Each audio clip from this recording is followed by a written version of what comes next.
In a previous video, I cloned my voice using ElevenLabs professional voice cloning tool. And in this video, we're going to pair that with the official ElevenLabs MCP server. So let's go. Oh, and by the way, this intro was created with that exact setup. So if you haven't seen the previous video, check it out above. Long story short is I was very hesitant to do any type of voice cloning. I was still on the fence about it, but it was a pretty cool experiment. I'm still in shock how it came out, but now we're going to use the ElevenLabs MCP server to control that voice. So this MCP server is the official ElevenLabs MCP server, and I always think it's better to come from the official source than a third-party server. Quick start guide like everywhere else. Now, some things you should know is that you need credits from ElevenLabs to use this tool, but I'm pretty sure ElevenLabs gives a few free credits per month and gives you some examples here. Generate voice variations, convert this recording of my voice to sound like a medieval knight. So it looks pretty straightforward. It looks fine. ElevenLabs is trusted. So let's try it out. Okay, so now we're in Claude Desktop, and I went ahead and searched for my voice. So let's try and have it make an intro for this video. So here's where we're going to prompt Claude. I want that voice to say, in a previous video, I used ElevenLabs professional voice cloning tool to clone my voice. And in this video, we're going to pair that with the official ElevenLabs MCP server. So let's go. Oh, and by the way, this intro was created with that exact setup. Okay, so let's see what happens. Okay, allow for the chat. Okay, created it. So let's open that up, press play. In a previous video, I used ElevenLabs professional voice cloning tool to clone my voice. And in this video, we're going to pair that with the official ElevenLabs MCP server.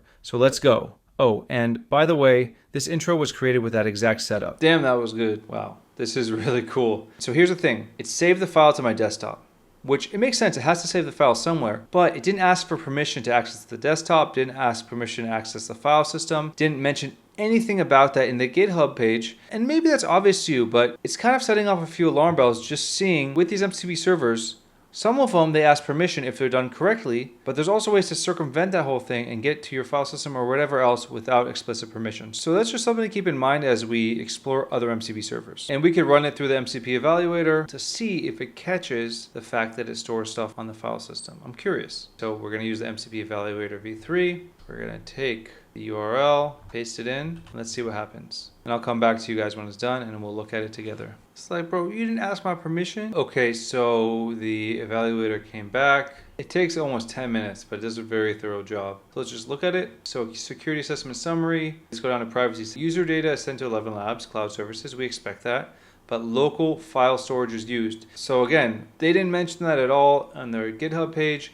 It didn't ask for permission at all when running the MCP server, but this MCP evaluator looked through the code, looked through everything, and figured that out. And let's just go to the document that it created. Okay, so now we're opening up the full evaluation that it gave us, not just a summary we just saw. If we look at code analysis, security review findings, low severity issues, local file system access. So the server creates directories and writes files to the local system. This is expected functionality, but could potentially be exploited if an AI assistant convinces a user to write to sensitive locations. The risk is mitigated by the make output path function, which validates paths. And then down here it says, the code attempts to prevent path traversal attacks by requiring absolute paths or base path configuration. I'll post a link to the MCP Evaluator video above and a link to the GitHub below. So yeah, I think it's a great MCP server, and it's a great learning opportunity for us here saying, you got to check the code, you got to check everything out. You have to understand what you're getting yourself into. ElevenLabs is a trustworthy company. I don't think they're doing anything wrong here, but it wasn't clear on the GitHub page. It didn't